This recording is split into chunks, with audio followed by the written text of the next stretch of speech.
now, remember our goal. We're going to design a lighting system to light as many details of the hieroglyphs as possible.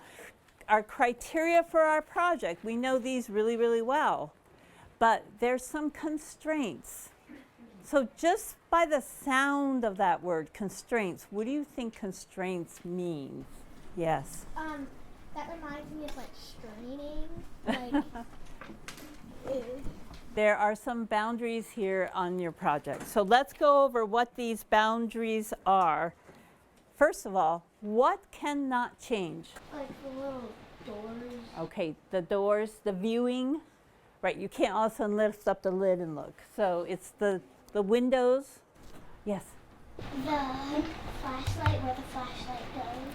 Where the flashlight goes. Yeah, we will need to figure out a way that your flashlight can stay stationary and the box stays still. So your flashlight, your light source, you get one light source. As we go forward, I want you to be thinking about what other constraints you might think we have, but for now, you get to ask me questions. We're going to be in the ask stage right now.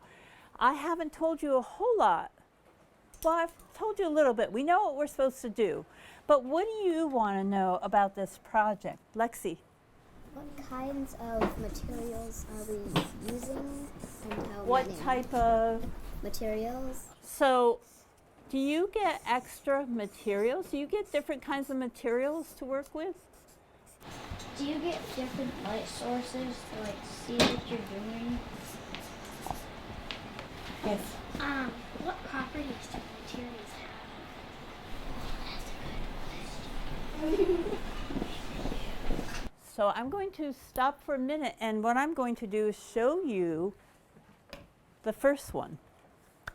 I'm going to show you what materials will be available to you. So if you would get together with your group right now, you can look over these. So can you hold this? Yeah, sure. I'm trying not to shine in your eyes, guys. Hey, we made a light source, see? Oh, look! So Ashley and Michael, think about how will you use these in your lighting design challenge? Ooh, I got an idea, guys. So we have a popsicle stick, piece of yarn, a pipe cleaner, a mirror, a bulldog clip, and a smaller mirror. So what are we going to do to try and make it have light? Now, there are a few things I forgot to tell you. We are going to work on the cost. I am going to charge you for these materials. So all the material, I am the boss, and I've given you out these materials. I want you to make a lighting design system, but I want you to keep the cost down. If I'm in a real company, I really would want you to keep the cost down. You're going to have to probably make some choices. Do I want to pay a little extra money and get more intensity? Or do I want to save money and get a little less intensity? And you'll get points depending on what choices you'll make. But we've got tomorrow to talk all about this and to set you off on your challenge. Well, this is our last day and our only time to work on our final project.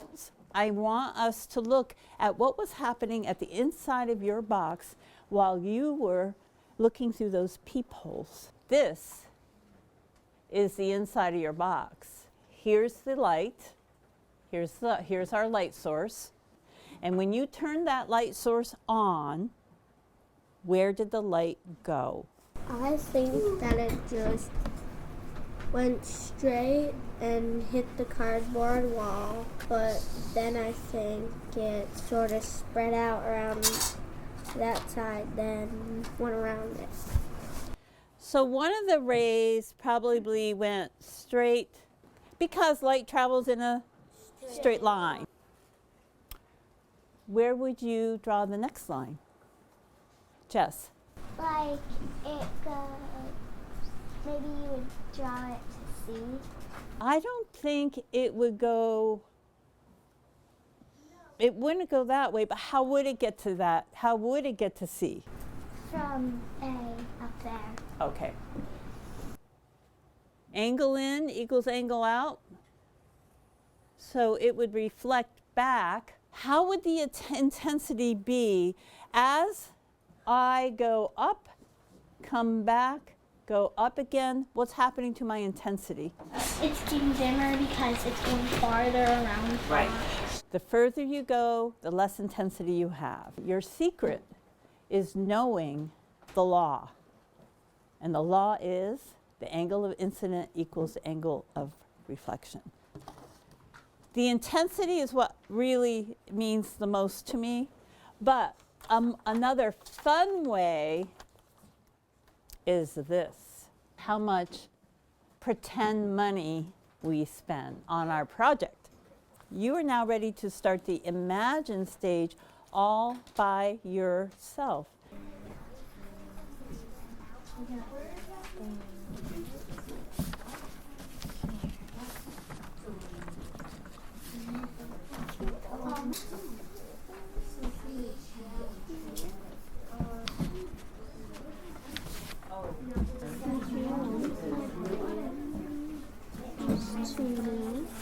Okay, now talk to your group, and you need to go into the planning stage. That is going to be your group's plan. This Imagine page 1 is your plan. Now your group has to take the best of each person and put it in the group plan. It would go from the flashlight, and then it would bounce off a mirror here and hit C, and kind of bounce off C. That's actually a pretty good idea to put a mirror right near it so that light can bounce off, hit B, then put a mirror in front of there to hit A. All we would have to do is buy another mirror. Yeah, that's fine. Once you think you have the plan, I want you to figure out what you think you'll need. What are the materials you'll need? What will this look like actually inside? So you're really kind of pulling out the details. On the next page, after your group plan, and it is on page 4.5, that's where you're going to start pulling out the details. That's where you're going to start saying to your group, okay, how many mirrors do we need? Do we need them large? Do we need them small?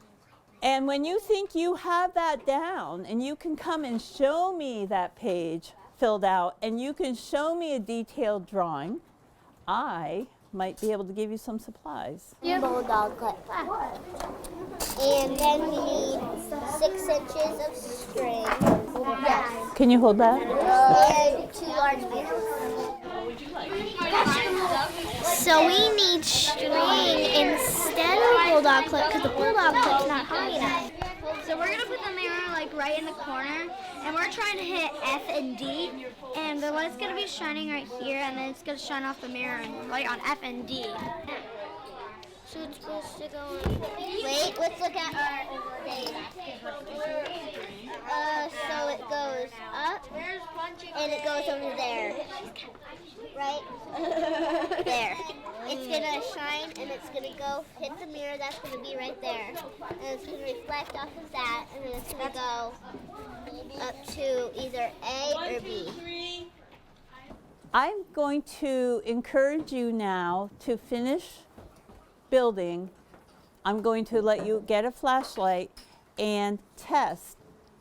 Testing this is doing the same thing you did yesterday. You're going to need to take your light meter and go around to each window and measure your light intensity and put it on Plan 1 light intensity. Now please keep track of your materials. There needs to be an accounting of all your materials too. I can see it, but the light's not really shining quite that bright. On D, I could see till 3. Yeah, No, actually 2. all of us could see till 3. But then on F, we couldn't really. Well, on F, I could see to 3 too. Yeah, but me and at least I can't see to 4. We can see it on this one, but we can see it up to 3. So we got 235. What page was that? Remember that? 4.6. Okay. Wait, what's our lighting system?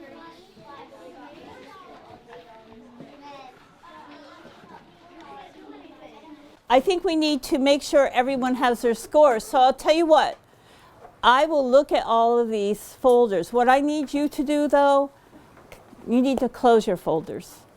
Close your folders. I love your perseverance and you didn't quit, so that's great.